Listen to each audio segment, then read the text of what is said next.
My next guest is not only an award-winning singer-songwriter, but is also a massive Kansas City Chiefs fan, so much so that he's written his own songs about the team's success. So Blane Howard joins me now via Zoom. Blane, first and foremost, how pumped are you for this Sunday's game? I'm super pumped. I'm a little bummed I wasn't, able to make it to Vegas, but those ticket prices were a little steep for me. But I'm excited. I mean, to try and win 2 in a row again, it's going to be awesome. It's pretty exciting. It's very exciting if you're from Kansas City or if you've been rooting for the team for a long time. I'm right there with you with the ticket prices. I'd love to go out there, but far too much out of my budget. So, Blane, you are from Arkansas originally, but now you're based out of Nashville. So tell me how you got started in music. Yeah, like you said, I grew up in Arkansas, but I was actually born in Southeast Kansas. That's how I became a Chiefs fan. And then, I always sang in church, sang in choir in high school and stuff like that. And just always loved singing. And so when I got to the end of high school trying to figure out what to do for college, a friend tipped me off to Belmont University here in Nashville, Tennessee, that has a great music program. When I was, visiting there, Brad Paisley, Trisha Yearwood, Josh Turner had all graduated from there. So, I got in there, got into the music program there, and graduated with a degree in music and commercial voice. And then when I graduated, just started, writing songs and trying to perform as many shows, get out there and meet fans and just kind of get that live performance experience. And that's kind of what led me to Nashville and has set me on this road of live music. Yeah, chase that dream. It's something we all can take after. Now, I know that you've also opened for some big names. So tell me what it's been like performing in front of those shows right before some of these big names in country music that people will know and recognize. It's been obviously it's been really cool to do all those shows, but some of the shows, the sheer size of the crowds have been incredible. I opened for Blake Shelton right after, I think, season 1 or season 2 of The Voice. And I played this venue before and opened for a couple people and get there and the opener goes on and there's maybe, half full, something like that. And when I tell you that place was full with 10, 12,000 people before I even stepped on stage, just people trying to get the best seat possible to see Blake, that was pretty incredible to see. Yeah. Being able to open for, these classic country acts. I got to open for Charlie Daniels before he passed, and he was one of the nicest guys ever. We came off stage after opening for him, and he stood there and talked to us for 4 or 5 minutes, and then, went up there and just sawed away on the fiddle. It was pretty awesome. Yeah, absolutely. Now, also, one of your biggest songs is Promise to Love Her. So briefly tell me a little bit the inspiration behind the song and kind of why you wrote it. Yeah, actually, it was a wedding gift for my wife. We got married back in 2016.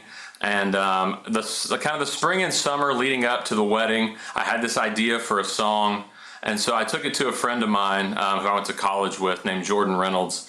And, I kind of pitched in the idea and he loved it. He'd just gotten married as well.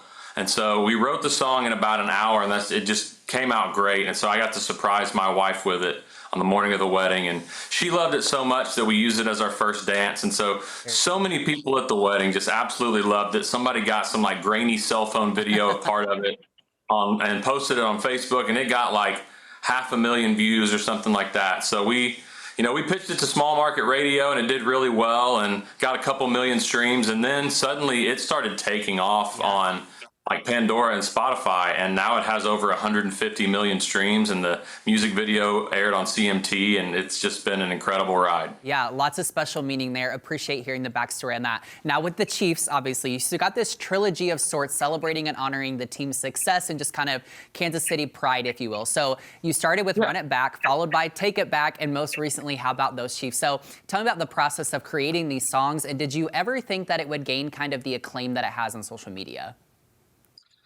Honestly, it all kind of started because I would do these fun little parody videos during the playoffs. I think I did the first one the year we lost to Tom Brady and the Patriots, and then the next year when we won the Super Bowl, I did one every week. And every week they just gained more and more, views and reactions, and all these people were saying, well, you've got to write your own song now.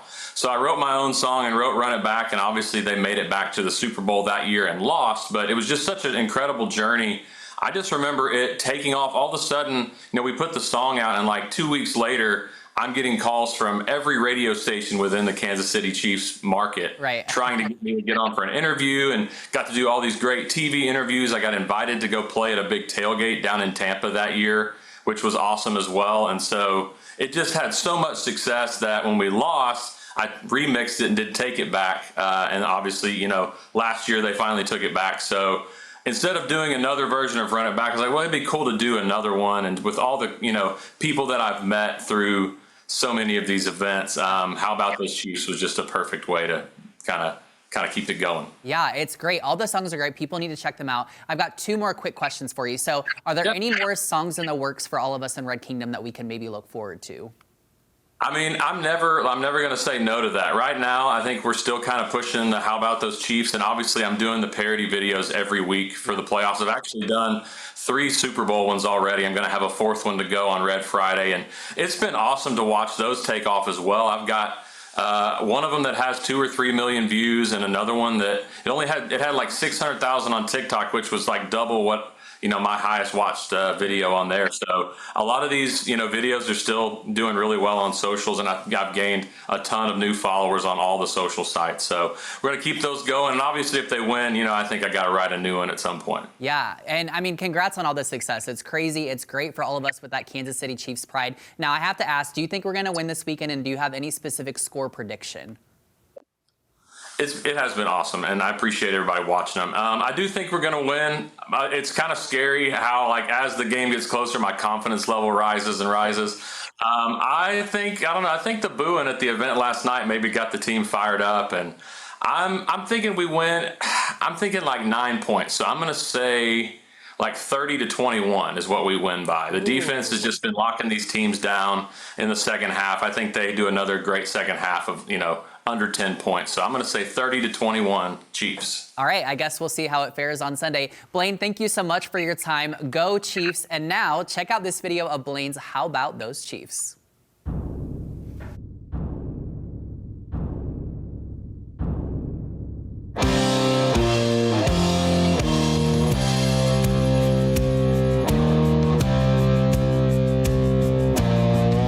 Season's just begun, but we want another playoff run in this city, Kansas City. Fans coming from each side of the Kansas and Missouri line in this city, Kansas City. Another year behind Big Red, leading this team into Arrowhead. They can try to knock us down, but they'll never take our crown. How about those fans in red and gold screaming, this is the home of the Chiefs, cranking 142 dB. Every loss is personal, but our pride is non-negotiable. 'Cause in this town we just want to hear Coach Reed saying,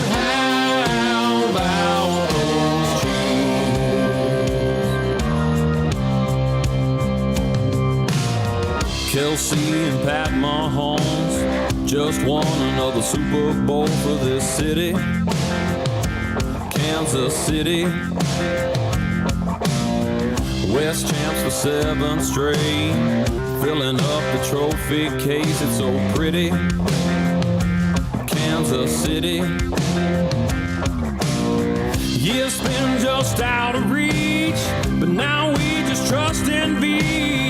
KC is on a roll, and the fans like you are the heart and soul. How about those fans in red and gold screaming, this is the home of the Chiefs, cranking 142 dB. Every loss is personal, but our pride is non-negotiable. 'Cause in this town we just want to hear Coach Reed saying, how about those